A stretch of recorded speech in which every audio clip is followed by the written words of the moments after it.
Hi, and welcome to the first ever One Player Ready. That's me knowing that I can definitely be heard, and I hope you're enjoying the subtitles that show the moment that I was having tech issues beforehand and it just says fucking Christ. So, what's One Player Ready? It is a new stream where I'm going to be trying out a variety of solo tabletop games. Some of them, like today's game, are ones that you can do as solo player, but they also have variations or versions where you can do them in a group, so they're super flexible. And it's kind of just having a little bit of fun with, as you can see, different ways of streaming things. So yeah, I'm going to be having the subtitling, the captioning going on. I am trying to get as good as I can with the settings for that to make sure that it is as accurate as possible. But there may be bits that don't come out quite right. I'm aware it's a lot of text because I'm going to be doing a lot of talking. And we've got a very laggy camera over where I'm going to have notes. And then over here is where I'm going to have my Gustav Klimt themed tarot cards, because of course they're Gustav Klimt themed. Because today's game is Cage of Sand, which is a time loop horror that uses note writing and tarot cards to generate the story. It does come with a small trigger warning because murder is a feature of the story, and there will be some descriptions of violence, though I will probably keep those quite generic. I'm not interested in going into any major gory detail. I'm here for the time loop aspect, let's face it. And yes, as you can see kind of down below, this was made by, I don't know how to really kind of say it, Luciella ES, at Itch. And you can also follow on Twitter. If you use any of the commands, there are some commands kind of lower down the page where you can see it's like, buy this game, what's this game, etc., that will show you links to different bits and pieces if you are interested in this. So I've read this game. This is my first time actually playing it. And also fingers crossed that the various different cameras that I have around me all hold up throughout this hour. So let's begin with Cage of Sand. So I need to draw a card. I've shuffled these, I promise. So this one is going to be my avatar. Oh, wow. Okay, so if you can see that, it is pentacles. I don't know off the top of my head tarot card meanings, so I'm going to be going purely off these images. So actually, okay. So if that's my character, I'm going to call them Eden. You might be able to see that just there. Yeah, Eden uses she, they pronouns. And decide on their personality if they differ from your own. Okay. I think Eden's a lot more gentle and shy than I am, and a lot more kind of introverted in that way. So I'm just going to make a note of being kind of a gentle, shy introvert. Introvert. More soft edges than me. Make of that what you will. Okay, draw 10 more cards and check them over. Okay, I'm going to put this with my notes because that's kind of the unchanging me of it. So, trying to make sure that these are kind of visible to anyone who is looking over here. 10 cards is going to take up a lot of space. I'm just going to put them kind of in a little oval, but I will, if you can't see them on that camera, I am going to hold them up so they'll be still visible. Oh God, that last one's intense. Okay, so these are the entire cast of named characters in the story. I am just going to make, I don't know. I think I'm going to actually come to them as we get to them in the story. So we have quite a few here of the ones that, maybe I put that down there and that down there, you'll have a bit more of a better image there. I think there's going to be a lot of cards involved. Thanks. I like the name Eden as well. Thanks, Nay. So I've already done the next step, which is taking a scrap of paper, 5, 4, 3, 2, 1. And I think this is a really cool thing because safety tools are a different thing when it's you just playing by yourself. And how do you remind yourself if something's getting too much? And this is something written into the game of this having a reminder that if anything gets a bit much, or after an intense moment, just go through 5 things you can see, 4 things you can touch, 3 things you can hear, 2 things you can smell, and 1 thing you can taste. So I will use that if it gets a little much. Normally, I'm kind of okay with a lot of stuff that happens in games, but I just wanted to include that because I think it's really cool. So, Eden wakes from a nightmare that they cannot recall. Decide what they perceive in their surroundings on their awakening.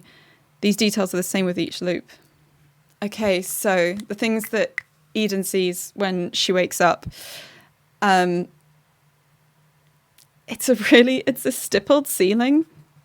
It's the kind that where there's just like stipples of paint, and it's really uneven, and it's kind of a bit cloying almost. Yeah, I think the ceiling's lower than she'd like it to be. There's something a little bit claustrophobic about the ceiling, which means that she sleeps on her back and wakes up looking directly up. I think it's, in terms of like light and heat, I think it's a really hot, like an oppressively hot summer's day, like upsettingly hot. And so just a few more details that are the same with each loop. It's a really oppressively hot summer's day. There's a stippled low ceiling. She missed her alarm. She must have turned it off when she slept. Turned alarm off in sleep. And I'm going to go with like one other concrete thing. There's a book on her bed that she was reading and she fell asleep reading it, and the book is still on the bed. I'm not quite sure what the book is yet, but can get to that. Draw 3 cards to determine the inconsequential events of their morning routine and set these aside. I'm just going from the top since I shuffled these. So the first is 7 of Swords. Inconsequential events of their morning routine. Washing up. She was out of knives and had to wash up a load of knives. Pretty inconsequential. Oh, wow. The stars. This is a really beautiful deck of cards, by the way.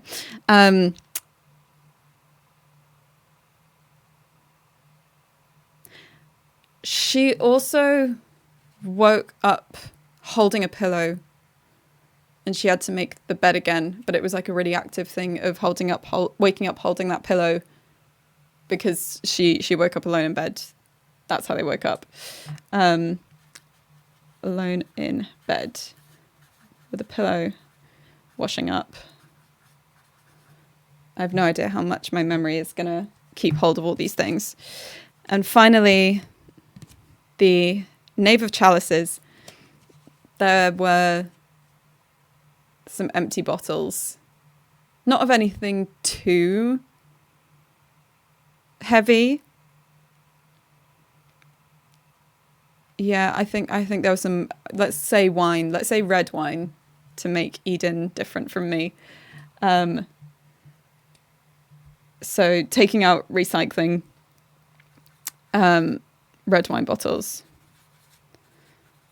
Probably woke up a bit with that red wine taste and like the stippling around the lips as well. So during the next section, Eden's going to interact with other characters. Write down the details of each new character, including the name of the card that represents them. Okay, we've got a lot of cards here, and they are stunning. Let's start with 10 of Swords, which is this rather intimidating looking card. So this person's name, what's actually really nice is there's loads of different translations. So I might take some of the names just as the translated words. This is Eli. Lots of E names. I don't know if it says... I think we're going to learn how Eden knows all these people in those moments. Because it just says... Well, details of each new character, including the name of the card that represents... The details. Okay, so Eli is just a casual friend. That's all Eli is.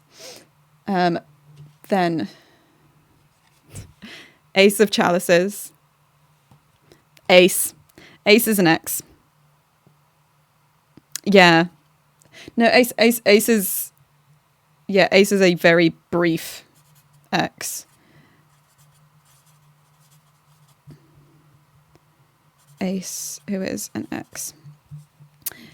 Then... Four of Pentacles. This is... Fiona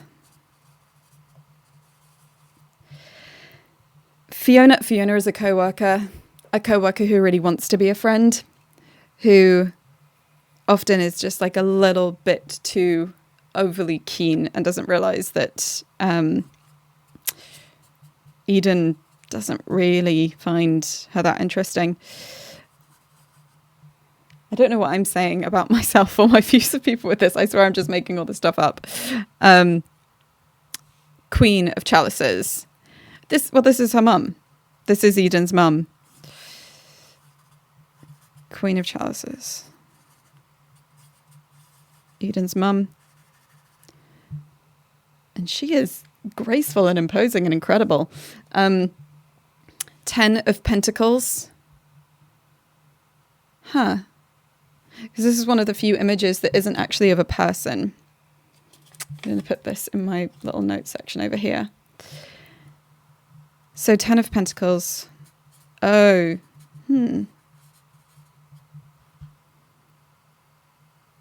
Because these all have to be living people because of the things that are going to happen. So I wonder... This is Eden's landlord, who might also be, I think it's probably also a flatmate, just so these people aren't too sprawling all over the place. And he's called Rob. Queen of Wands. These are so beautiful.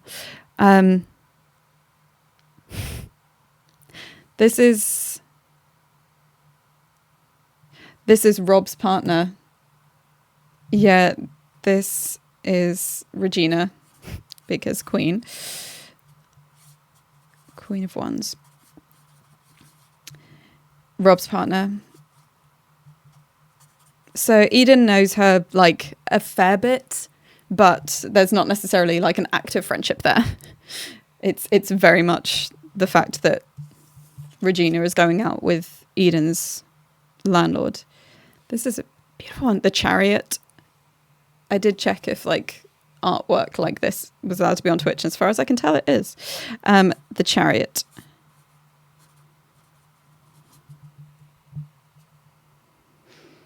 This is a very, very different. This is like the person who got Eden her job. Whatever their job is. And their name is Carrie. Dear friend.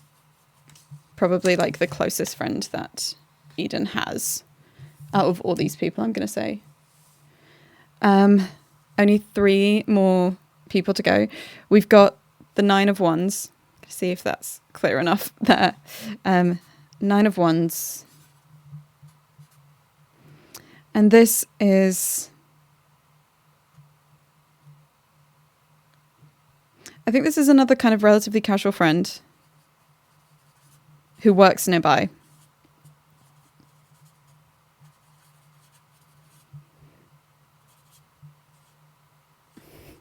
And because I'm a hack, she's going to be called Wanda. So, coming up to the 7 of Chalices.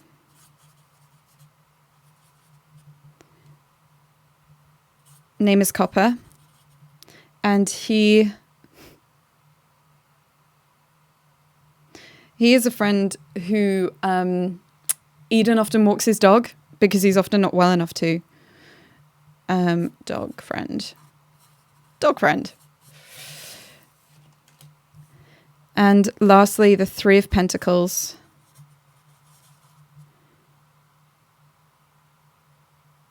This is Eden's current partner. Yeah. Eden's partner. And she is a musician in a band. It's very kind of that vibe. So I know these aren't, not all of the things are, not all of these things are visible on here, but you get like a little snapshot and I'll be able to follow along. So I'm going to draw 3 character cards to have some minor interactions on this hot summer day. And then we'll get on to major interactions. Oh no. Hoping that I don't hit too many things. So we have Rob's partner, Regina, who's obviously round at the flat because, of course, Carrie, best possible friend, and Rob. Oh, okay, so there's a small interaction with Rob and Regina and also something with Carrie. So I'm going to draw a card from the deck which decides the topic of the conversation. I might blend these two together. So we've got Pentacles and Major Arcana. So Regina gives your avatar, Regina gives Eden a gift, or Eden gives Regina a gift. Oh, I think I know what happens here. And Major Arcana, which is with Rob, is a secret about the character is revealed. It's quite early in the morning and Eden is eating their breakfast, which is probably something cold and not very pleasant. And Regina comes in before... No, Regina doesn't come in. It's another woman comes in, one that Eden has never seen before. And she knows exactly what is happening here. Eden sees this woman, this unnamed woman, very, very briefly before Rob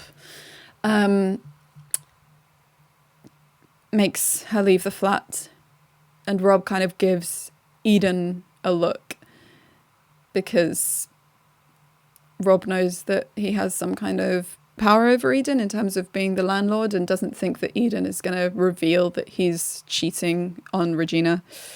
And it's not too long, like it was a very close call almost, before Regina comes to see Rob for the day.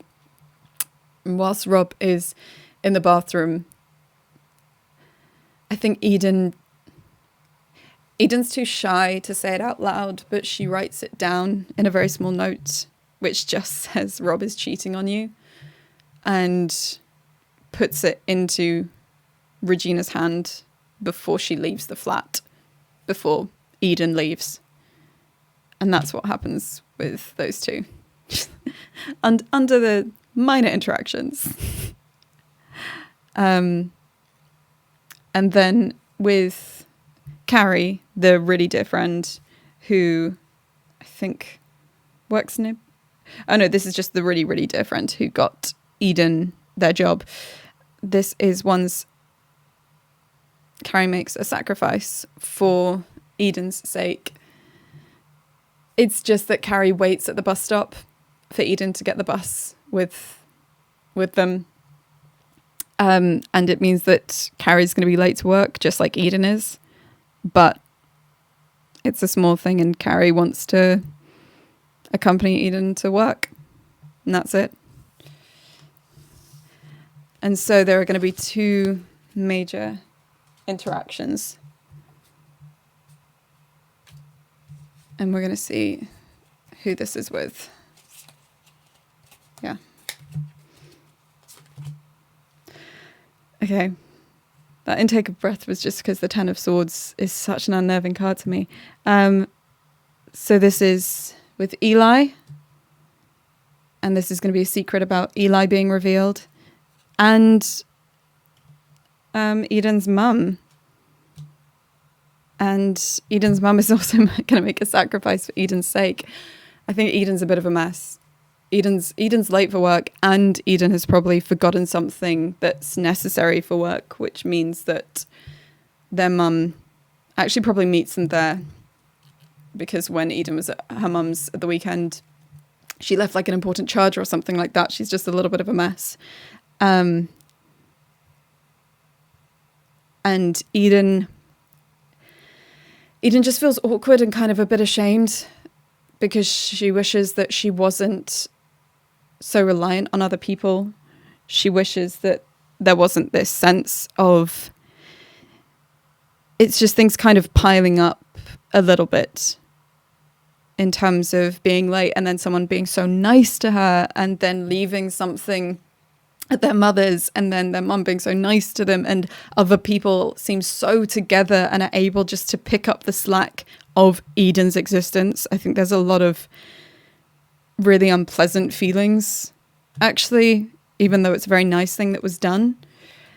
And a secret about Eli, the casual friend, is revealed.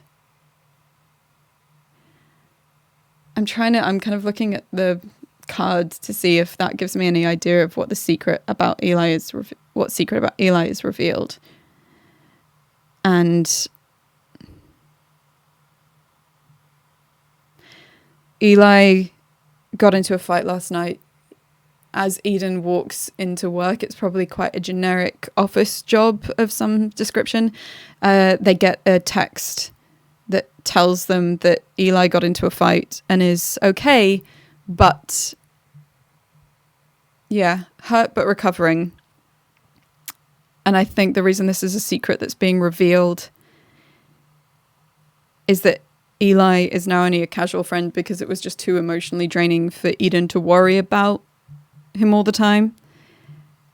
And this just brings back the fact that he's in trouble, and people have been trying to kind of shield Eden from the rough stuff that's been happening with Eli. So that's how Eden's day is going. If this is the first loop, draw a card to determine the event that heralds the beginning of Act 3. The same event occurs in every loop. So it's the Lovers, which is Major Arcana, which means a festival, ceremony, or party. I mean, Eden has pretty much just got to work.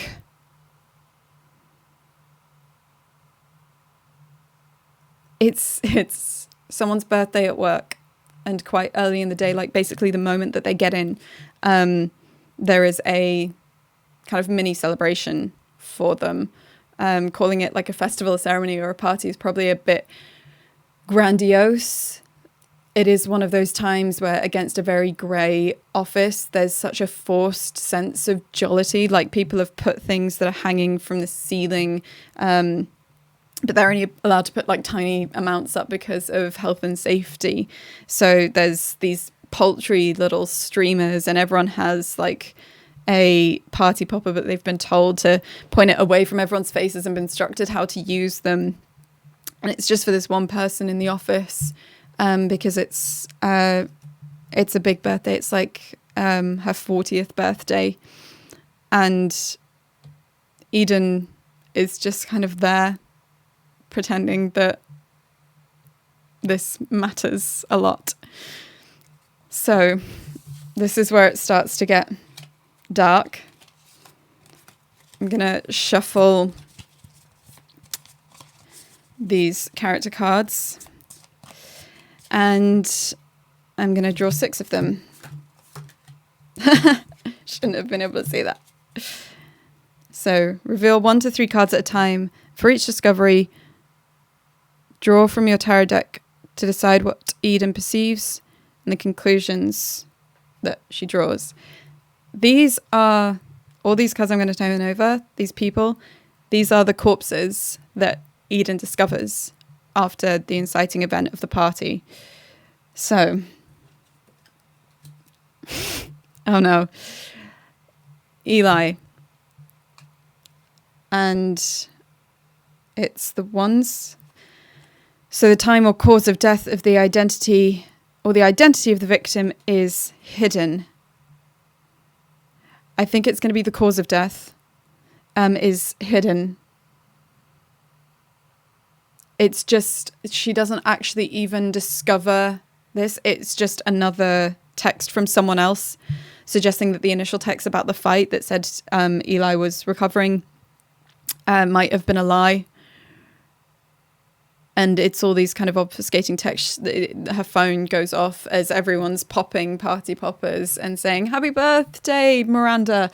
And there's a really kind of pretty sad cake and like very small presents, and no one's allowed to drink at work. So everyone's still just got coffee or hot chocolates. And there's a vibration in Eden's pocket. And then there's a flurry of different texts from different people with different accounts.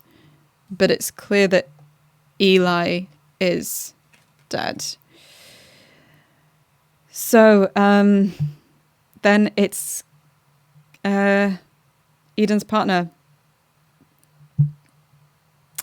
I don't think I actually gave her name. Daisy. And Pentacles. Something has been stolen or left with the victim. Eden's really shaken by everything and goes outside to have a cigarette, have a little break, and there is a car park outside the back of this office block. It's the kind that connects like a lot of different workplaces and offices. This is a business park. It's one of those horrible ones that's on the outskirts of a city, and it's still so incredibly hot and oppressive, and basically when you look, all you can see is the motorways that go off into the distance, and it feels really horrible and isolated. And it's in Daisy's car shouldn't be here. And Daisy's in the car. And that's how Eden finds Daisy. Daisy's harp isn't there. That's the instrument that Daisy always plays, and Daisy never travels without it, and Daisy's harp is missing.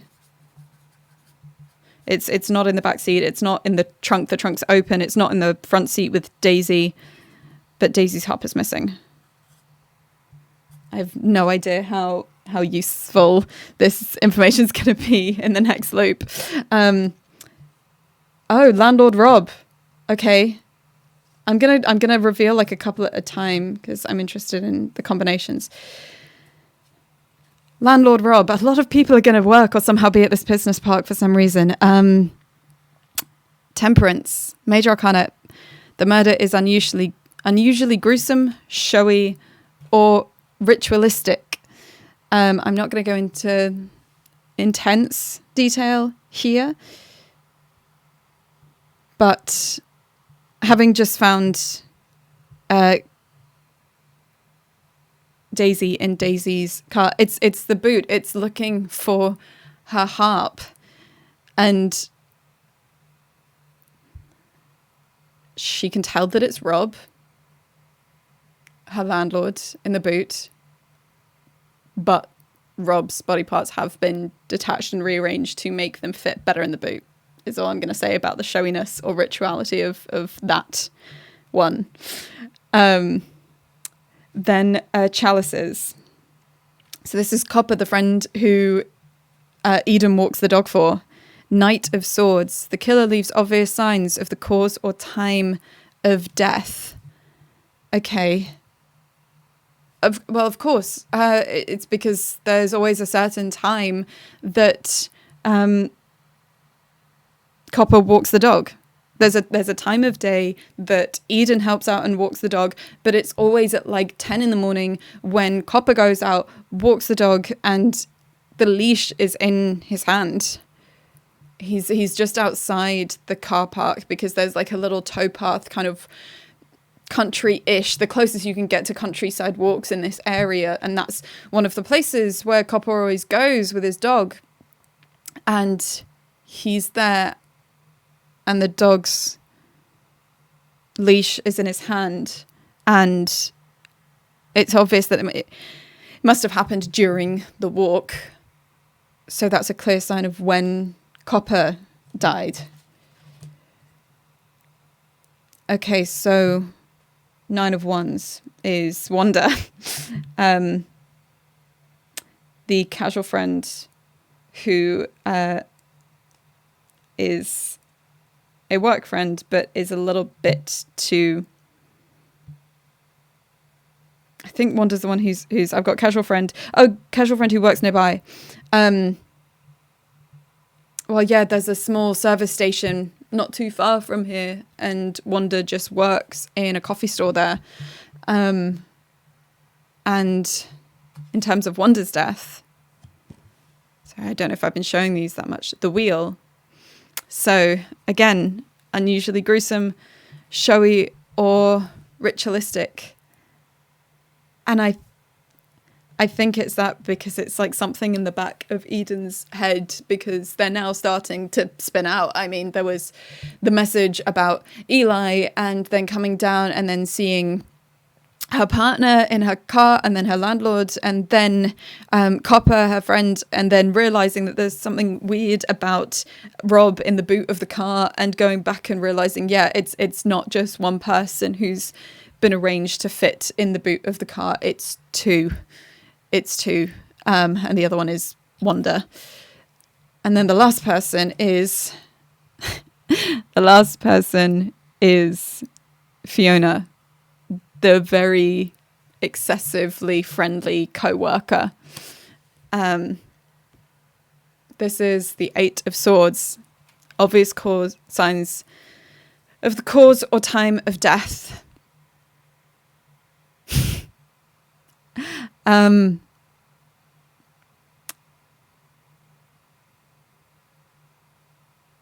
Fiona comes outside wanting to join Eden for the cigarette break, which was the reason that Eden went out and left the party in the first place.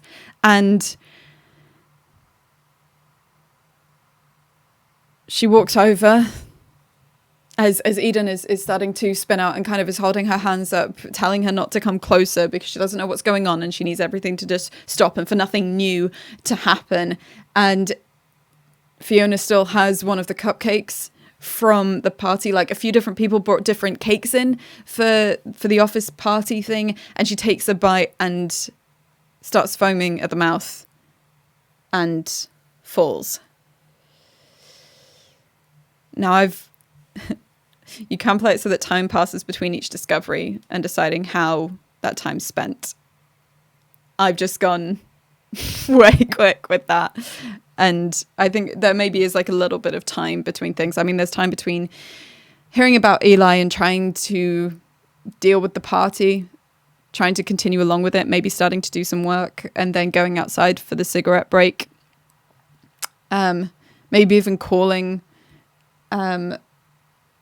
Daisy just for like a little bit of reassurance and to talk, and then hearing Daisy's phone go off and realizing the car's nearby. Then obviously discovering Rob pretty quickly afterwards because just freaking out. Then probably wandering off in like a low-key fugue state and discovering Copper with the dog leash. Then again, more wandering, but something niggling at the back of Eden's mind, going back to the boot, finding Wanda, and eventually, I mean, Fiona's going to be the person at work who's really, really worried.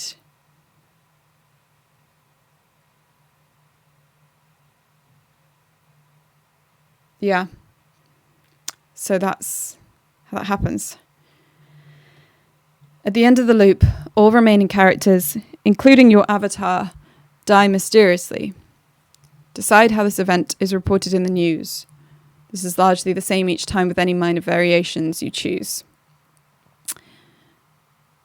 So the remaining characters are, so I remember Eden's mum, Rob's girlfriend, Regina, best friend, Carrie, and Ace, Eden's ex. I mean, if they're all going to die mysteriously, they're all each just missing a hand. They're all found in somewhere public, somewhere very open, somewhere very exposed, and each of them are missing a hand. And that's all the kind of sign there is. In terms of how it's reported in the news, it varies wildly between different channels. Some go incredibly sensationalistic with it, whilst others are much more restrained. Eden is rarely one of the people who's actually focused on, because other people have more important jobs or more significant profiles. And so often Eden is just mentioned as one of a group of people.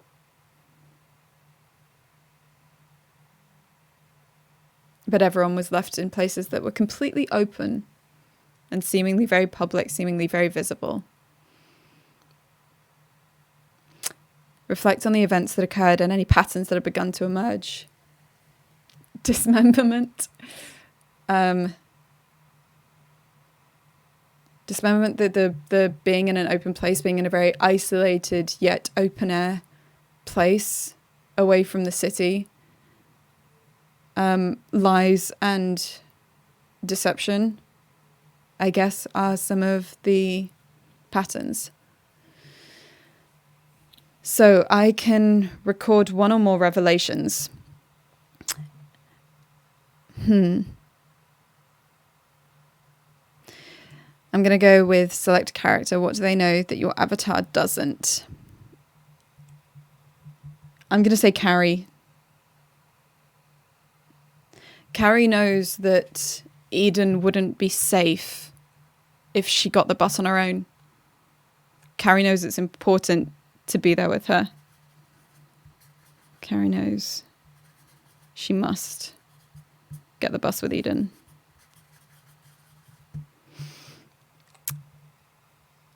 Yeah. Select 2 or 3 avatars. Describe a bond they share which doesn't involve your avatar. I think Rob and Wanda need to have something. I mean, they're both in the car. So Rob and... I think Rob and Wanda are actually like best friends. That might be how Eden came to know Wanda. Rob and Wanda, best friends.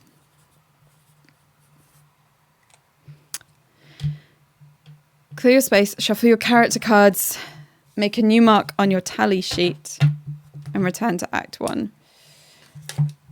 I'm going to make a tally and put that there.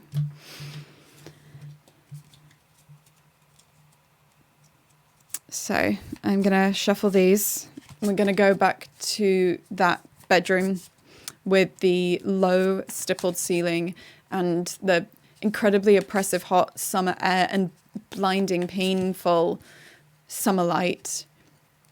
And the pillow that's in Eden's arms as they waking up on their back with a book on their bed, and the alarm of hers that has already gone off. So, Eden wakes with a strong sense of déjà vu. One vague memory of the previous loop haunts her. And for each tally mark, choose one unremarkable element of their surroundings or morning activities that disturbs them with its familiarity. It's the position of the book. It's like balanced on her foot. Like there's foot and duvet and book, and there's something so specific about the feeling of that pressure against her skin and the hard edge of that book that feels really upsetting and really strange. there's also, in terms of the previous loop, it's the missing harp. It's somehow knowing, even though Eden doesn't know how they know, that the harp is missing.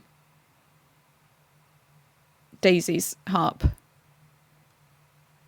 Like empty space in a car is the weird image.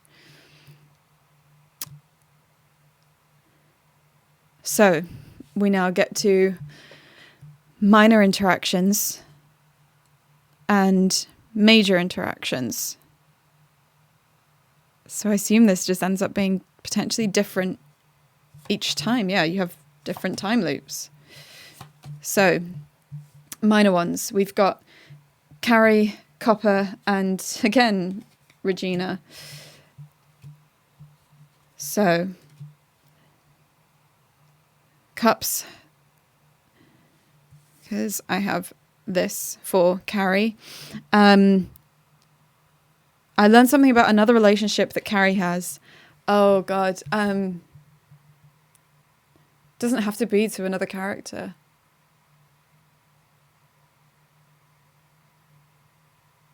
I think because of the fact that like Carrie knows that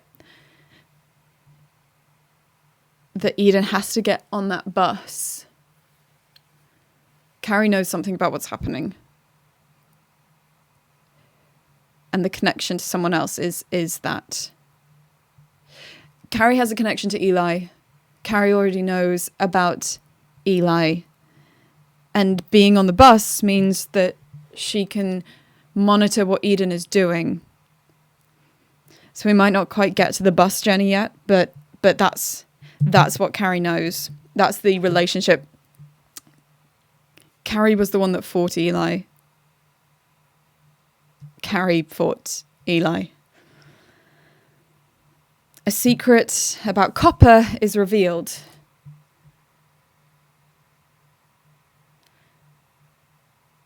Copper is in love with Eden.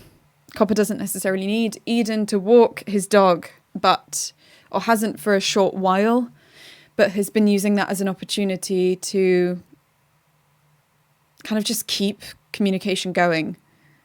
It's not time that he gets to spend with Eden, but it is some connection that he can still hold on to. I think that's what that is. But that secret has to be revealed. I think it's revealed by Carrie. And with Regina, there is another one of a secret about the character is revealed.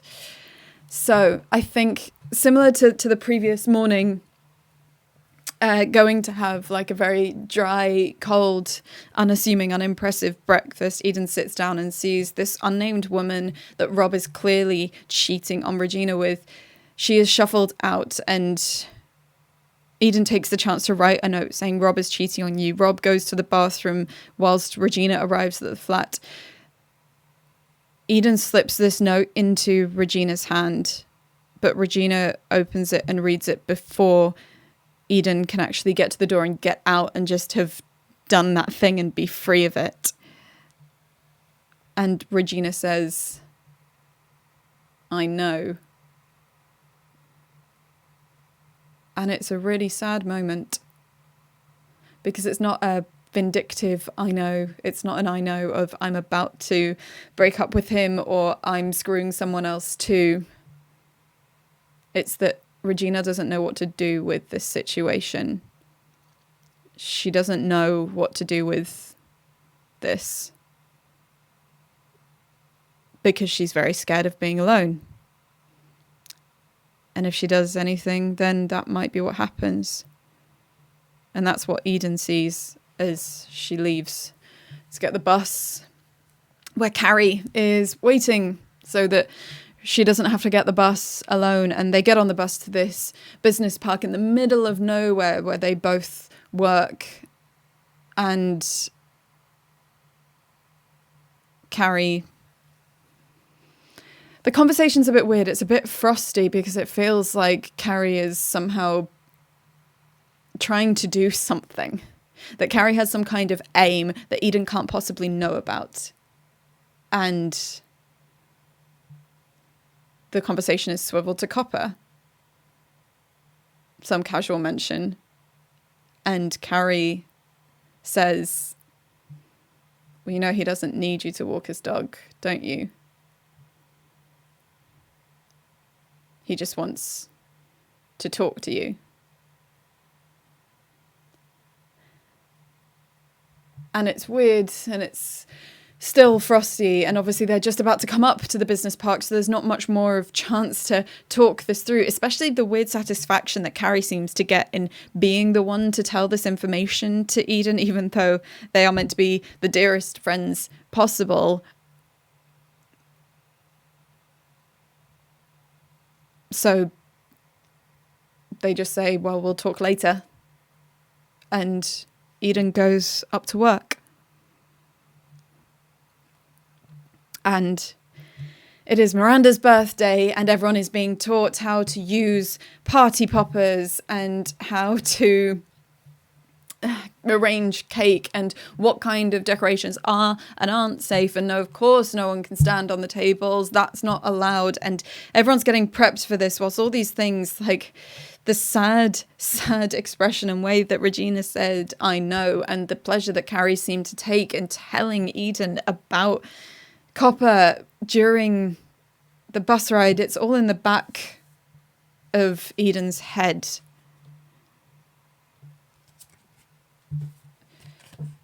And there are people and bodies to be found. So I drop a load of cards. So 6 cards. 6 cards.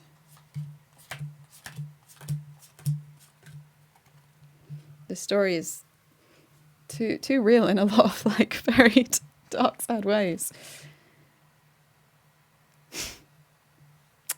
So Eden does the thing and sings Happy Birthday, the horrible atonal song that everyone in the office is trying to put their own little spin on, and everyone says different versions of Miranda because she's Miri to some and Andy to others, and it all sounds absolutely horrible. But after doing basically her duty as an employee, Eden goes outside to have a cigarette to try and clear their head and calm down.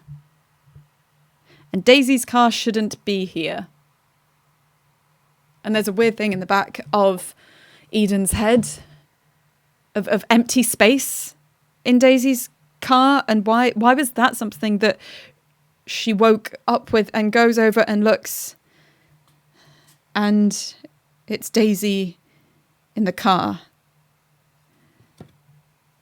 And it's ones, which means the time or cause of death or the identity of the victim is hidden. It's impossible to see what caused this. It's impossible.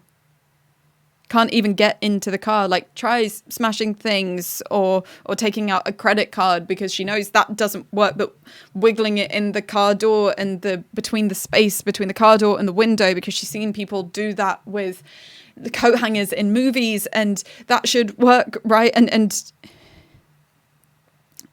but she can't get in, and she can't smash the windows, and she can't open the doors, and she can't see what's happened. And there isn't an empty space where she wouldn't expect it. The harp's right there. So why does it feel like the harp shouldn't be there?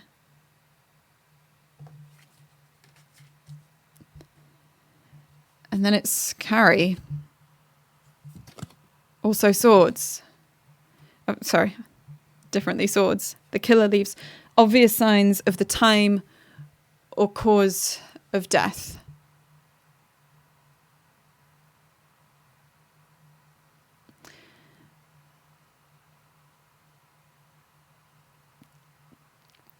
Carrie is across the way.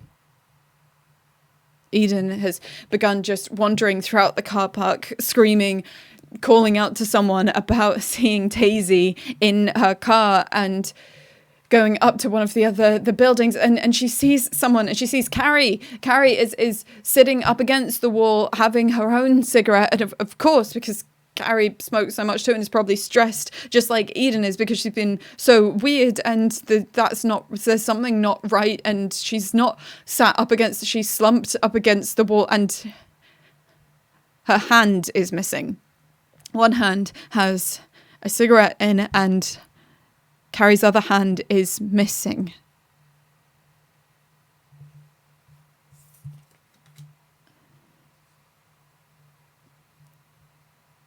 Probably in the back of Eden's mind, she knows that this is about the time that Copper would be walking his dog. Really likes the towpath around here, says that it's quiet, doesn't mind the cars. Copper's dog is really muted to the idea of cars and their noise.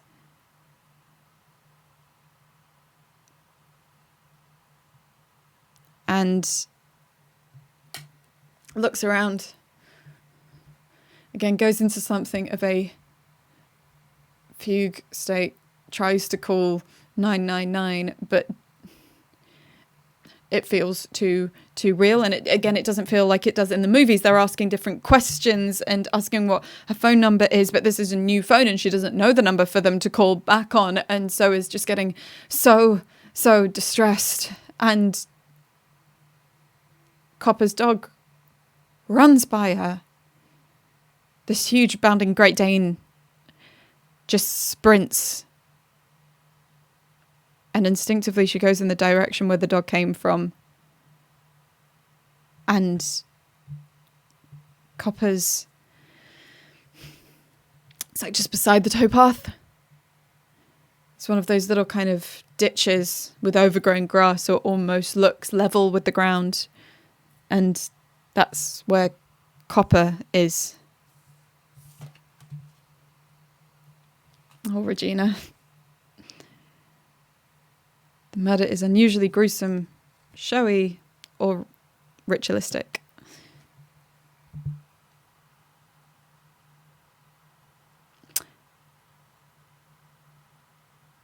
Regina. Again, Regina also shouldn't be here. Eden wonders whether she should just get on a bus and they can go somewhere else. Go home and reset the day somehow, even though that doesn't make any sense, but it's just not being here. And actually walks to the bus stop. Doesn't necessarily get on a bus, but walks there and just waits. And then looks across after the cars go past and there's a little break. And Regina is sat at the other bus stop. But the eyes that were so sad when Regina said, "I know," are gone. Doesn't want to think about how. Eden doesn't even know how, or can't quite see exactly how from here, but she knows that Regina's eyes are gone.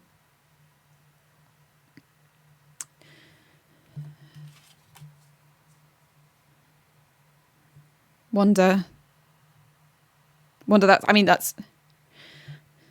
that's at least someone. That's someone that Eden can talk to. That's someone Eden can ask for help, because this is too weird. The cars are still going past and Regina's right there. So people aren't responding to this in a way that they should. And people don't just find 4 bodies. So she starts kind of half walking, kind of half running towards the service station, going to the cafe where she knows Wanda works, and they say Wanda's on a break. Of course, everyone's on a break, and that even just that wording puts Eden on edge, because of course the last person that she saw on a break was Carrie, but Carrie wasn't on a break. And so she goes round the outside, realizing that people are looking at her a little bit strangely because of the energy that she's carrying with her, and they go round the back, and Wanda is there. Something has been stolen from or left with the victim.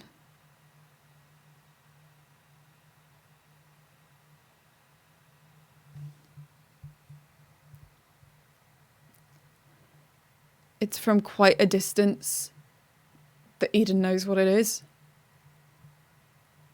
It's a hand and two eyes. Alongside Wanda. Around the back. In an almost kind of wooded area behind the service station. And they don't step any closer. And they're not really sure where's safe to go now.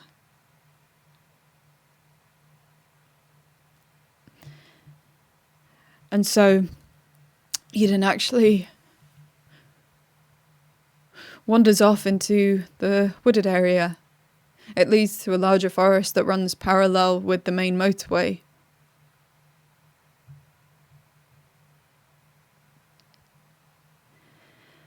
And it doesn't take long. Like wandering, not sure, because everywhere that Eden goes, there is a dead person. And she doesn't know if it's something to do with her. She doesn't know if it's something to do with someone else. But if it's something to do with someone else, then why are they the person who keeps discovering all the people? And there is a hand in the ground, not coming up out of it, like someone trying to get out of a grave. Just severed and there. And Eden spins around looking for what is in the forest that shouldn't be in a forest, and it is Rob.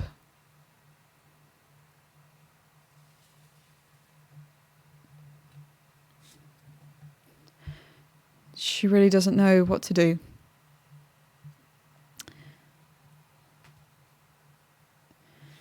The remaining characters die by the end of the day.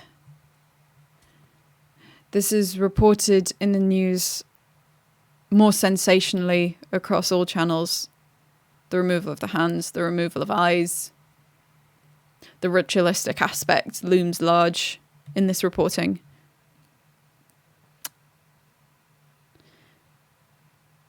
And so it's time to record a revelation.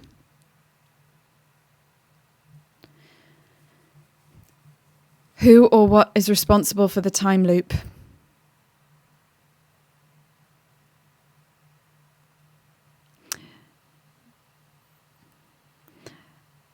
The time loop isn't something...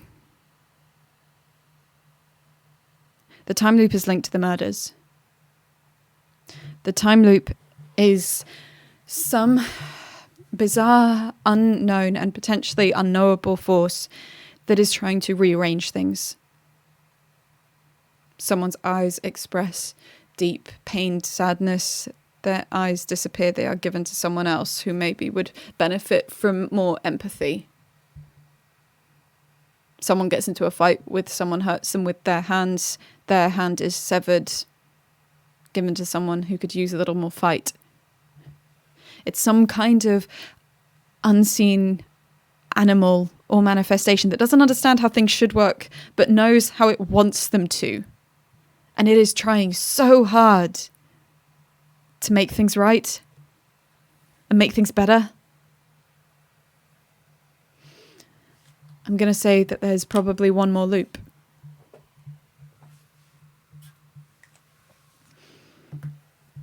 So as we shuffle,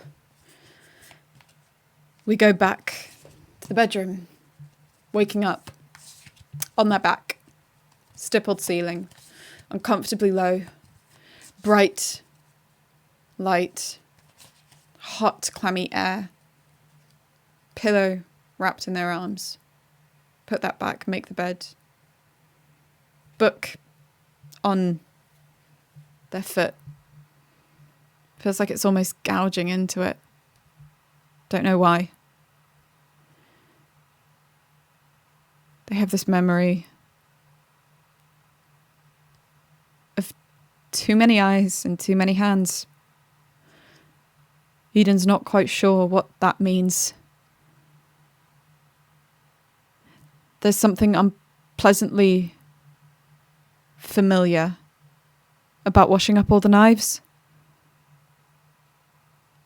Like how many times do you have to wash Knives. How many times can people use knives? Surely there's no need to wash. Weren't these already washed?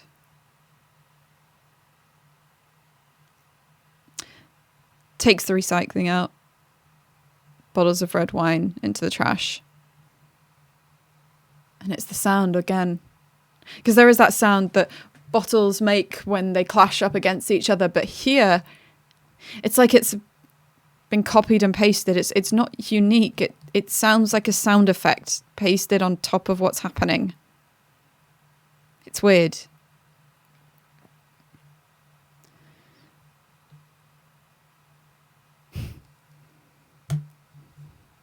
Eden has a feeling that maybe she needs to change her morning routine.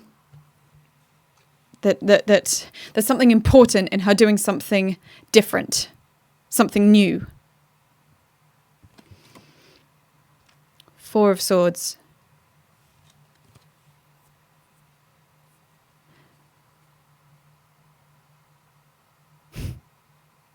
Because it's got someone who's sleeping.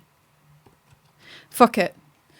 Fuck it. She doesn't give a shit about Miranda and Miranda's birthday, so she's not going to make sure that she gets there in time.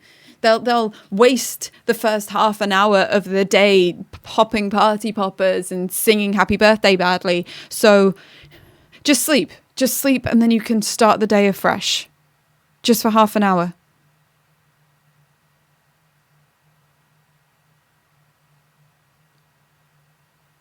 But there's something in that. Just the thought of starting afresh. She realizes she thinks that's happening. She thinks things keep starting.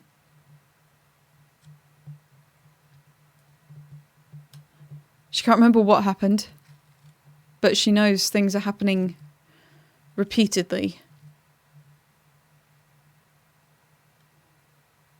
The main way that this changes things is she gets a kitchen knife, one of the clean ones, and puts it in her bag before she decides to go to work.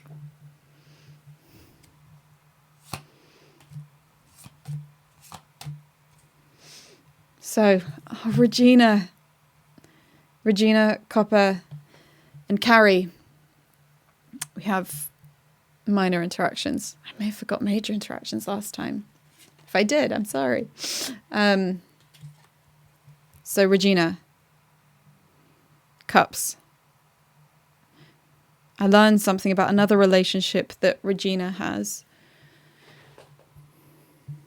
So because of going back to sleep, Eden never sees the person that Rob is cheating on Regina with. By the time that Eden wakes up, Regina and Rob are having breakfast together in the kitchen. And they're talking about someone. Talk about Wanda. And Eden never knew that Regina knew Wanda, but Wanda is Regina's sister. And Eden wonders how she ever didn't clock that. And Regina's moaning about how Wanda never stands up for herself and just is withdrawn and separate.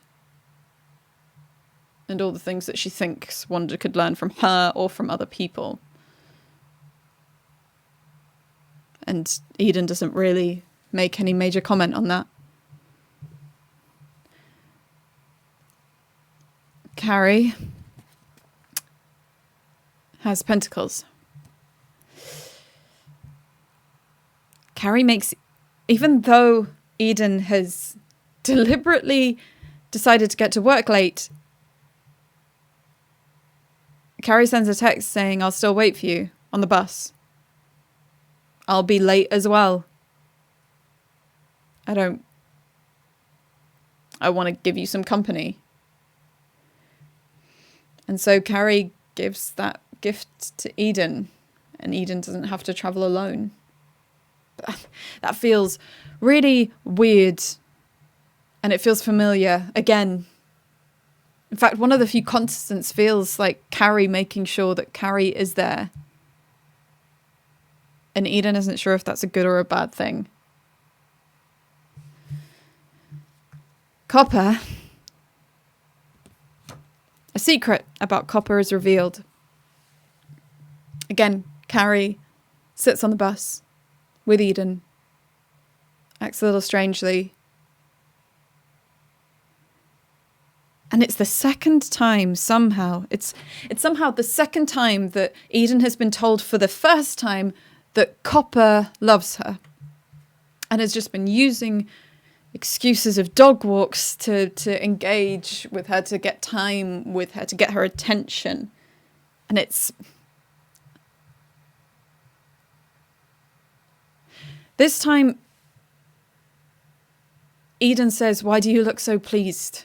to Carrie. Why? You look like you're really enjoying this. Eden actually says it out loud. She normally wouldn't, but she does now.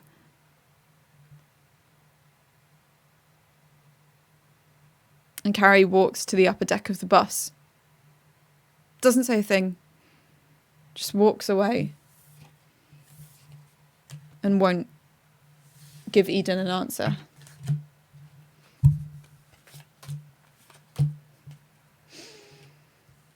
So, Ace and Fiona.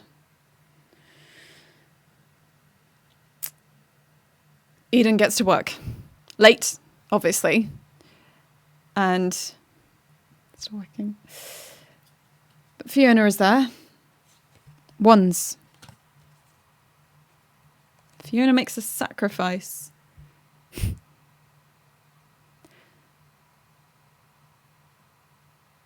Fiona has told her and Eden's boss that Eden had a medical appointment and that she had called Fiona to relay this information. Or that it had been mentioned when they were talking last night because they're such good friends, and there's something a little bit too much about how much Fiona is prepared to do. Making out like it's Fiona's fault for forgetting to tell the boss.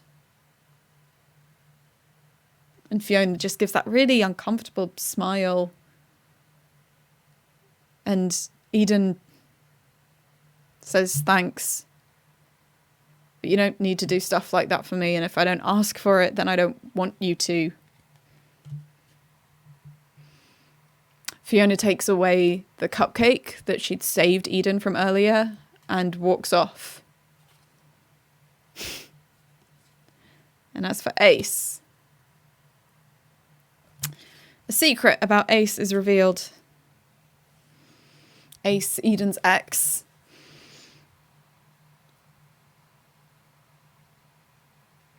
there's a email notification that comes up whilst Eden is sat at their desk. Still very aware of the kitchen knife in their bag. Still very aware that something is happening. But that it seems like things have gone better than before this time. That at least things are a little bit different. Feels like things are slightly more sustainable. And it's an email from Ace. It's an email from Ace saying to get in touch because he got checked and he has an STD. And it would be good for Eden to get checked as well.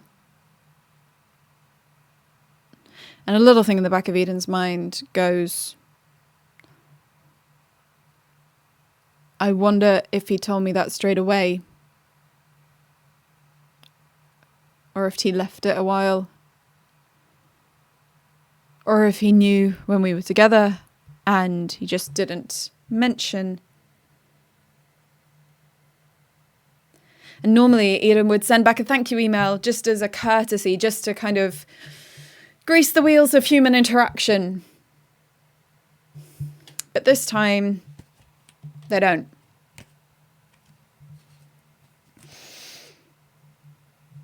This time, they choose to do nothing.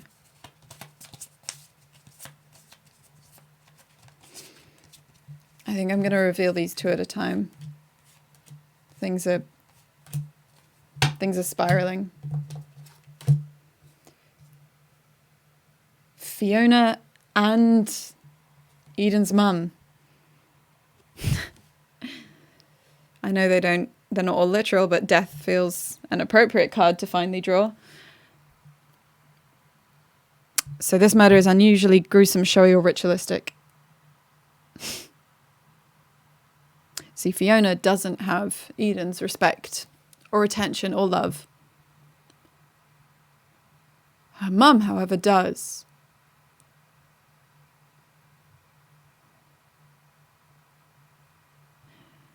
It's until like lunch that this happens. Eden goes down, thinks briefly about going to the actual break room, and then goes, no, because that's where I always go. I have to go somewhere different. If things are repeating, if something is repeating, then I need to do things that feel different. So goes down to the storage level. Not really somewhere where she'd normally go, but their key cards get them in anyway, and it's quiet. There isn't anyone around here, and that seems like a blessing.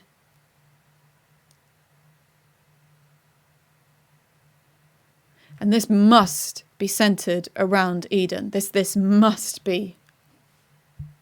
Because there is nothing else that would bring these figures here.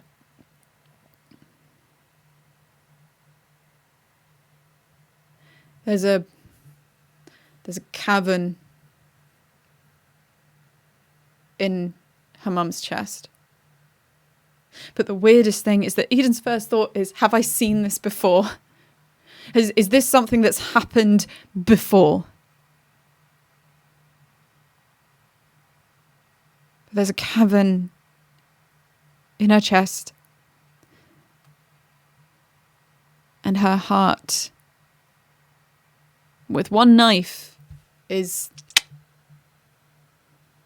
pinned to Fiona's chest. Something trying to balance things out. Someone has something that another person wants. So you just take it from them and you give it to the other person, and that must be how it works, right? Of course, Eden doesn't know that this is exactly what's happening, but there's something, eyes and hearts and hands. It's all something that has some kind of meaning, surely. Carrie and Ace. Wands. Time or cause of death of the identity of the victim is hidden.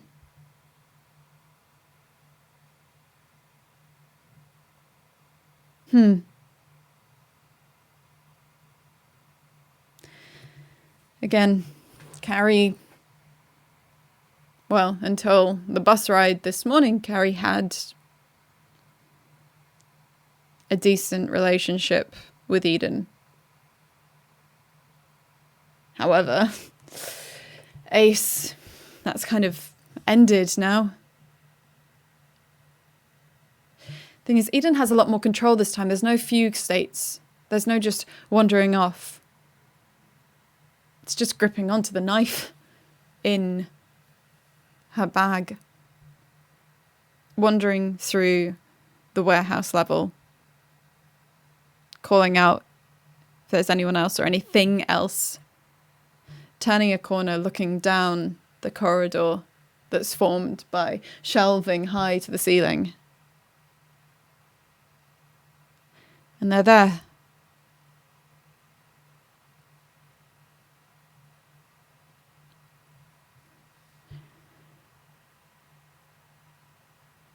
For a moment, it's hard to tell who's actually who or who is dead. Their heads were taken off.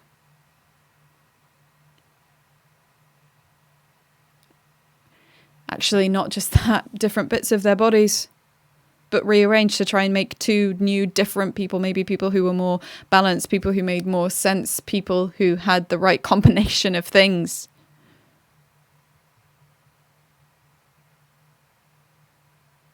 You'd have to spend quite a lot of time to figure out the identity of each different part.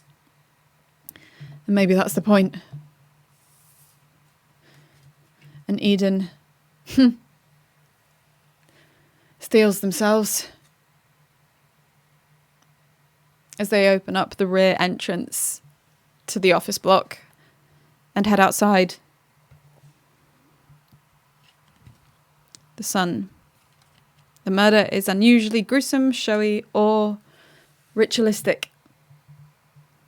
And it's Regina and Rob.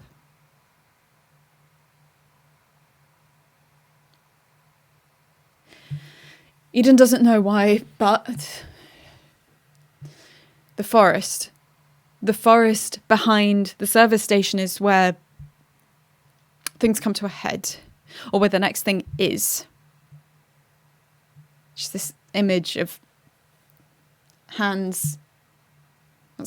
Feels like that's the last place that she saw a severed body part.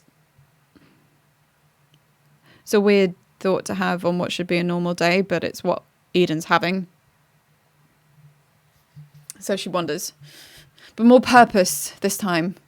Still curved lines across towpaths and small fields, but then approaching the forest and scanning for anything.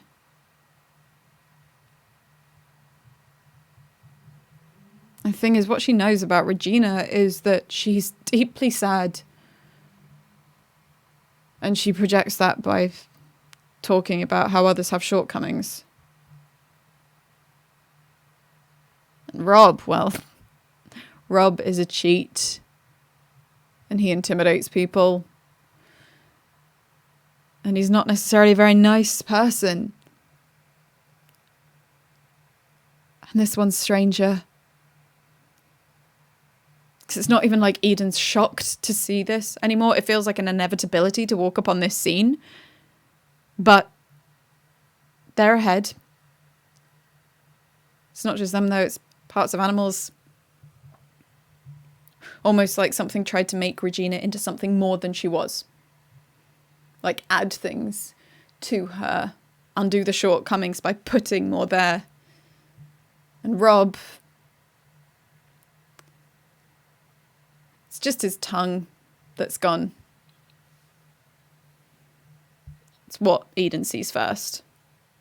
And somehow she can just know that that's his. And they're up ahead and... she stands in the forest for quite a long time. It's nice not knowing how much time is actually passing.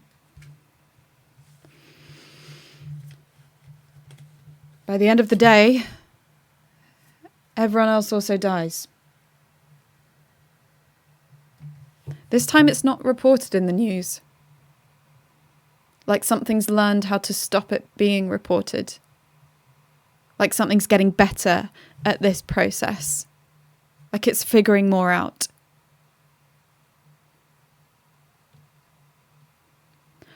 Because what it's learning is that it's changed Eden. Eden who was shy and who had soft edges and who was gentle and an introvert. Eden who would write on a letter or a piece of paper, he's cheating on you, rather than say it outright. That Eden is now the same Eden who takes a kitchen knife to work, who tells people when she doesn't want their help or when they're clearly enjoying telling her weird things that should be upsetting. Whatever this weird animal force is that's trying to rearrange things, that is trying to go through this day again and again to make it work better, to make people make more sense, to look more like what this animal thinks it should look like. In doing this process, Eden has changed, and that hasn't required cutting off any hands or eyes or hearts or tongues. You can decide whether the time loop closes or if you simply abandon your avatar to their fate. And of course the time loop's not going to close. Because this animal force is learning. And now it's just wondering what it can make Eden into.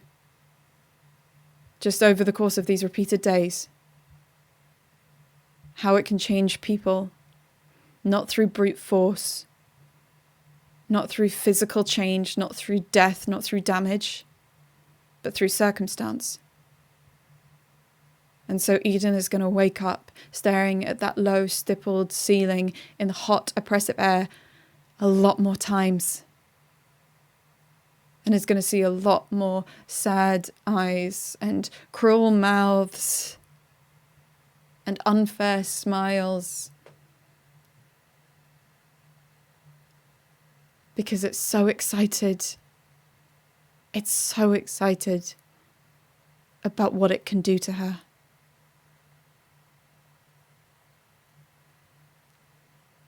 And that is the end of this playthrough of Cage of Sand. If you have enjoyed the game, I will put the link in the chat just now.